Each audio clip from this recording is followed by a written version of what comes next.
Good evening, trail trekkers. Now you may or may not be able to see, in fact there you go, red light is on. I am out. These are the early thoughts, so just the first thoughts. I've done 2 hikes, this is the second one. I've kind of finished up this hike. I am testing the Acebeam H16. Now don't confuse that with the Brinyte HL16, the Noctura, whatever they're called. Totally different. This is the Acebeam H16. Look at the size of that. There's my hand, look. Wiggling digits, I've got it in red. In fact, I'll take it out of red light mode so you can actually see what the hell's going on there. A little bit better, okay.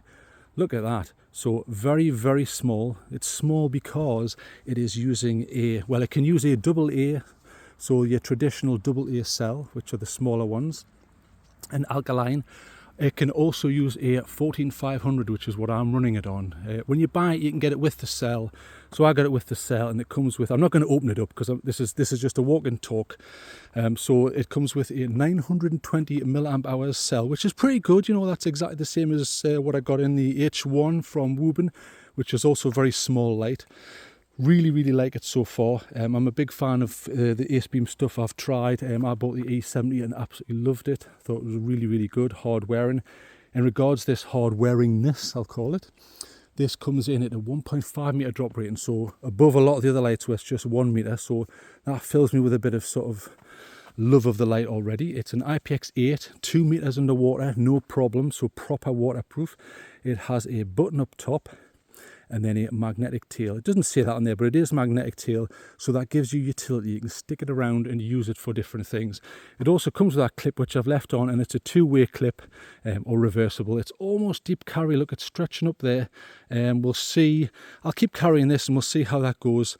And the band itself is lovely. It's like some of the Nightcores where it's got the holes in. Can you see those holes? You can see my finger behind maybe. It's hard to see there. There, you see my finger?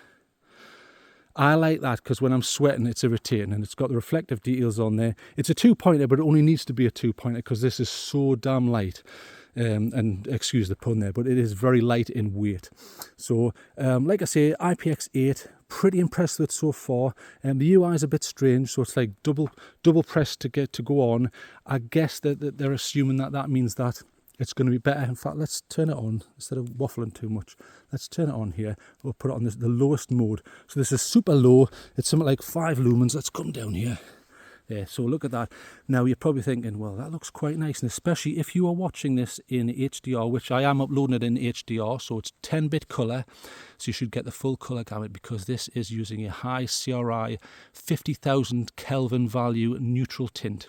You can get it in the 6500, which is much whiter, and you get more lumens.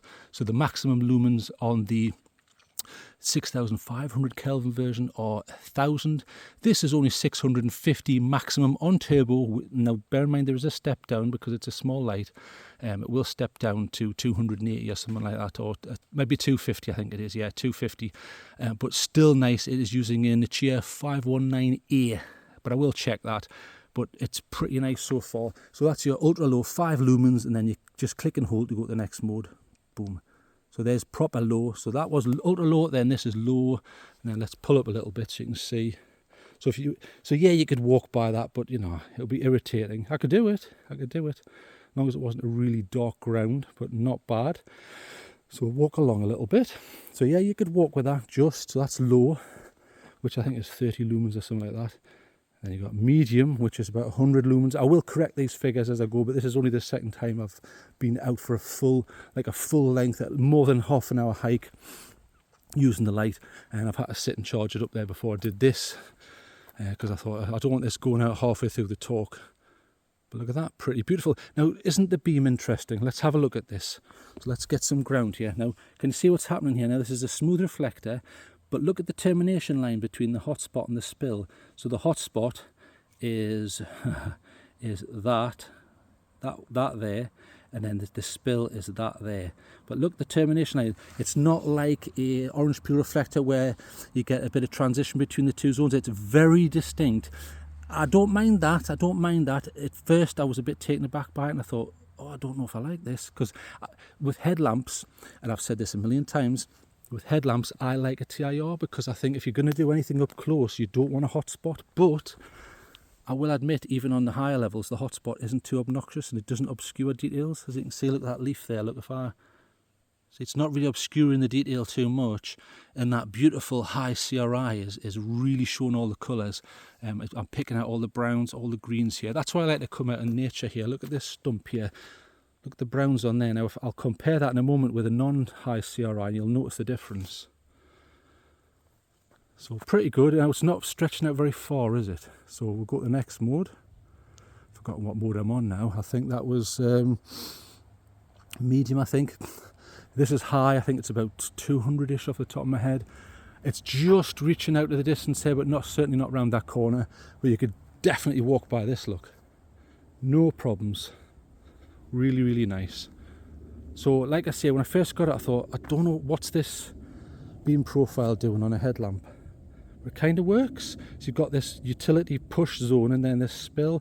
And the spill's not that wide. Look, I'll show you. So look, if I put this down, now look at the width there. You see the width? It's there. It's certainly not like the H1, is it, where you get like almost this 180 masterpiece. But then it's focusing what light it does have forward for a bit of push there. And it kind of needs it with this Nichia 519E because you're not getting maximum lumens from this. So I think, do I have a mode left? Let's check, because I waffle so much I forget. Now this may be high. So if I click and hold, yeah, that was high. So we'll go back up. So that's back to high. And then for a turbo, you just double click. So there, beautiful. Look at that. So there is more push there. That's 650 lumens max. Now, if you watch very carefully, there is a step down, and it is 45 seconds due to the size and the cell and all of that. You can't have, you can't get something for nothing. But I'm loving the browns here. Look at that. Very impressed so far. The thing that impressed me when I took it out of the box was the size. Extremely impressed with the size. It's even smaller and thinner than the H1, and I thought the H1 was a really fun small headlamp. So and the high CRI is beautiful. I'm kind of becoming a bit of a tint snob and a CRI snob. Now this hasn't stepped down, but it is about, weirdly it doesn't step down to the next level. It goes down to 250 instead of 230, and 230 is the high mode or something like that, which is a bit strange, but anyway, but very nice. I like it so far. So we'll compare it to some of the lights. So turn that out. So you've seen that. So let's compare it. So what I'm comparing it to is, and I'll turn this on so you can see. Did you hear that owl there? Twit woo! Okay, so this is the other HL16. I'll show you that. See, it says there, HL16 Noctua by Brinyte. A little bit more utility on this one because you can 90 degree it. And it is a TIR, but it's a strange TIR because it does have quite a bit of push, and I'll show you that. Also has the mag base, but it's like 70 quid for this, where it's only like 40 bucks for the Acebeam. I think I'd rather get the Acebeam, but never mind. We'll try this. So boom, different output on this. You get about 500 to 520 lumens. We'll show you that. Turn this off. So turn that on. Boom, right. Look at that. Now that's maximum, but what a difference. Look, you are not getting the high CRI, and you are getting what looks to be more lumens, but it isn't. It's because it's pushing it all in the middle, even though it's a TIR. So let's come down to the floor so you can see what the profile's like. So look how floody that is. See that? Very floody as we'll listen to that owl in the background there. And I quite like the battery check on that button there. It allows you to see the green at the bottom of the screen there. Lets you see what's happening. But that's pretty good, isn't it? There's some colour change there, some corona and tint shift, which is a little bit unpleasant. But unless you're a snob like me, it's not an issue, is it? So still a decent light, but I just think 72, it was something like 72 bucks the last time I checked. I think that's quite a lot for this light. That owl's going bananas. Let's turn around. We'll go over to that stump. Remember the stump that I looked at before? I've lost it now. Right, let's find that stump. I'm stumped. There it is. So if you remember how nice that was, and you had those beautiful rich browns and reds to it. But look, not the same there, is it? There's a difference. And hopefully you're watching this turn it up to 4K HDR, and you will notice a difference there. It's not unusable, and if you're not a tint snob, who cares? But just something to bear in mind. So very punchy in the middle there, and I think that may have stepped down, but we'll turn that off. So that's the Brinyte. Now, that's not using the same battery. It's a 16340, but it was in the same lumen range and size, so I thought I'd test it. In regards to non-removable batteries, I have the Nebo Mycro. Here we go, Nebo Mycro. I keep getting comments on the review for this going, how dare you compare it to better lights, scumbag and idiot. And I think, well, I've got to show you what's out there and show you and compare it to other things. I think a lot of people are buying this, getting a bit of butt hurt on some of the problems that it has, and realise some of them have been fixed, like the pulse width and things like that. And then they're coming and complaining. Well, okay, I respect your opinion, but I have to show you a comparison to other lights, and if other lights look better, that's what the data says, not my fault. Okay, so I'll show you that. And it does have the red lights and green lights on the side there, but it is a tiny little TIR in the middle. So we'll show you that. It does have a rapid step down, but it's the dreaded micro USB. Boo! I don't like that. Come on, it's 2023. Can we have Type C, please? Anyway, turn this off. Right, let's get this micro on. There you go. So we'll go through the modes there. So you click and hold and it'll go through them. There, so low, super low, it goes backwards, don't ask me why. So it goes from highest to lowest, and there is its lowest. Now can you see that flicker?